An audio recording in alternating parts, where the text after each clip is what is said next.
There are many, many simulations. These simulations are, you might as well call them reality, or you could call them the multiverse. Well, when we create a simulation, it's a distillation of what's interesting about life. So, let me tell you, if you see an action movie being filmed, it's boring, super boring. There's like lots of takes, everything's in a green screen. But once you add the CGI and have great editing, it's amazing. So, I think most likely, if we're a simulation, it's really boring outside the simulation. Because why would you make a simulation that's boring? You'd make a simulation way more interesting than base reality. You know, even if we just sort of existed as humans forever, we'd still eventually, that'd be like the heat death of the universe. Or civilization will end. One of those two things will occur.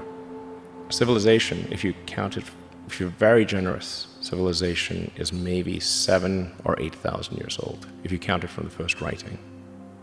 This is nothing. This is nothing.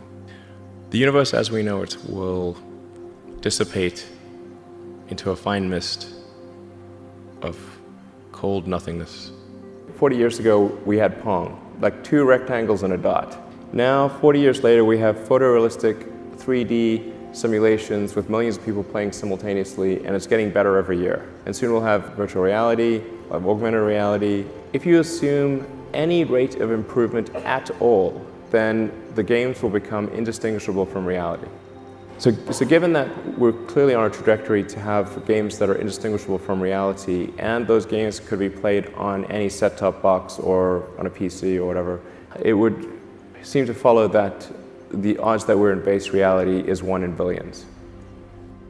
Obviously this feels real, but it seems unlikely to be real.